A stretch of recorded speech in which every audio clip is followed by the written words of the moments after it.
Hello everyone. Before we get started, please like and share and comment on this video once it's done.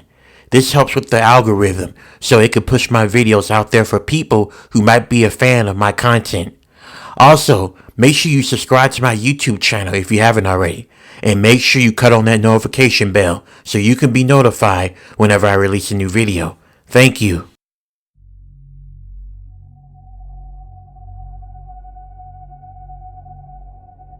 Me and my mother looked back as we were leaving Wacomas, Oklahoma, as we couldn't fathom what happened and what led to all of this. The only thing we remember, there was a very huge storm brewing that following evening, and everyone was warned that most likely there was going to be a tornado warning. They said conditions were favored to bring a bunch of supercell tornadoes.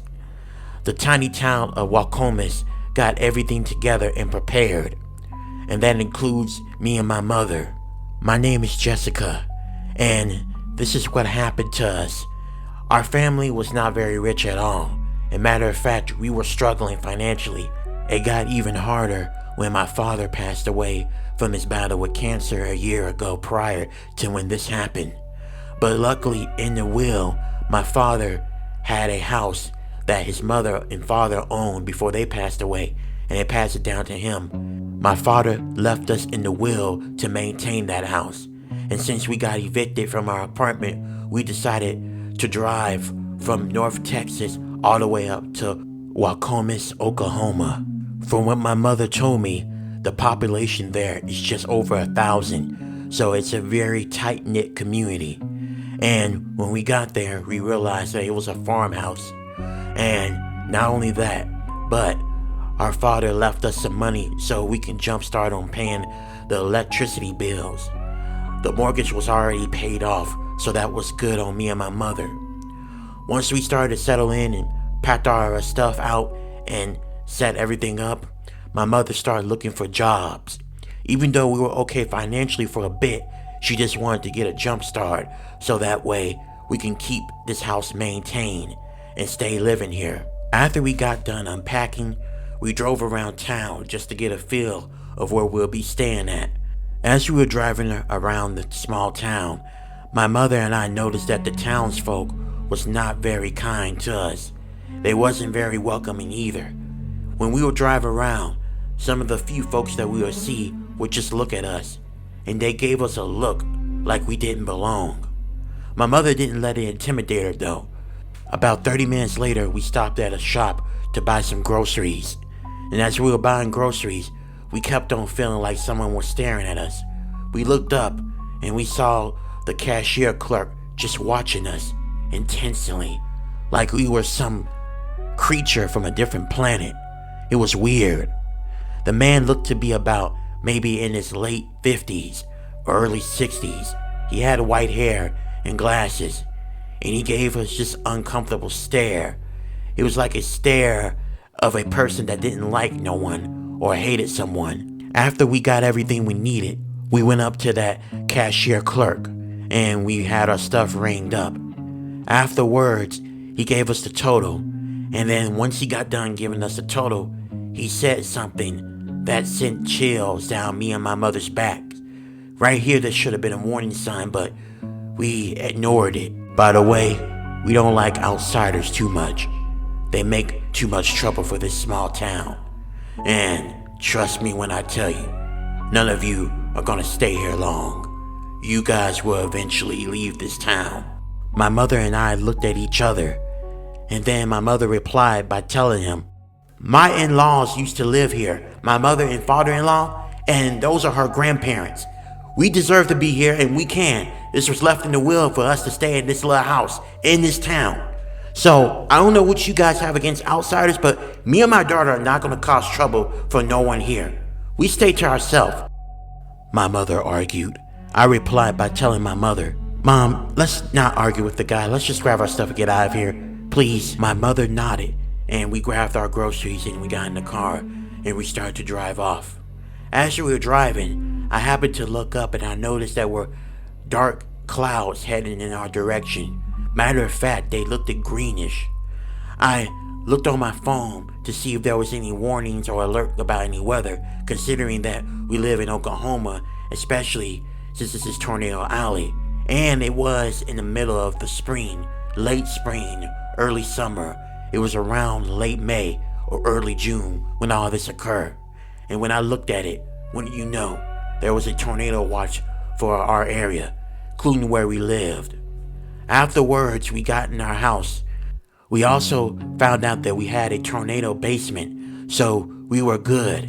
My mother went down there and we got things prepped just in case the weather decides to turn ugly.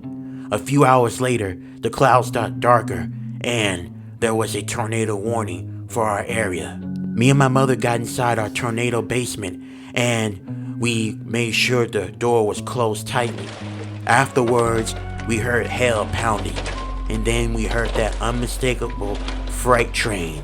The tornado was here. It was in our area.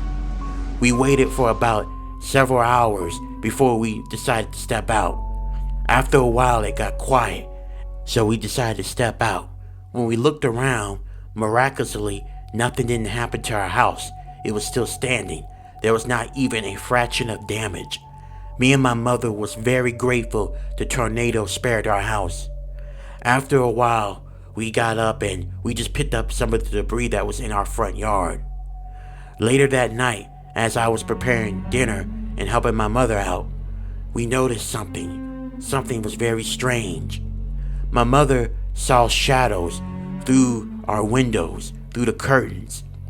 We opened the curtains up and we saw a bunch of people standing around our house. We didn't know what was going on. My mother was about to communicate with them until she noticed something that freaked her out. The people that were all standing around our house were from this small town, and one of the people we recognized was the store clerk when we were shopping earlier that day. And what they did scared me and my mother to the point we just decided to hop in a car and just abandon this town altogether. Their mouths opened up abnormally wide, and we saw their eyes. Their eyes looked like reptilian eyes or snake-like eyes. Their mouth gave way to sharp teeth. I don't know how to explain it. It didn't even feel real. It was like I was looking at a nightmare. Then they started walking closer to the house, and then they started banging on the windows. This freaked me and my mother out, and we decided to immediately get out, and we got inside of our car. As we got inside of our car and started to drive off, they started chasing after us. What was even more concerning was these people began to fly. Yes, they were flying, like actually flying, and it freaked me and my mother out. We kept on driving for about an hour or two. My mother thankful that she put gas in the car. We kept driving until finally we saw that we were leaving Waukomis, Oklahoma. We looked back as we saw all of them stopped near the sign. It was almost like they couldn't leave out of this little small town. We kept going and going, not worrying about all the stuff that we left there. After a while, we rented us a motel in the next town over. And me and my mother decided that we were not going to go back into that town again. We were just going to leave our stuff there. All of it was going to be replaced. And looking back on this now, it made me wonder what happened was not normal. Were these people even human beings? Or were they something else entirely? All I know is that me and my mother will not be stepping foot back into Waukomis, Oklahoma, ever.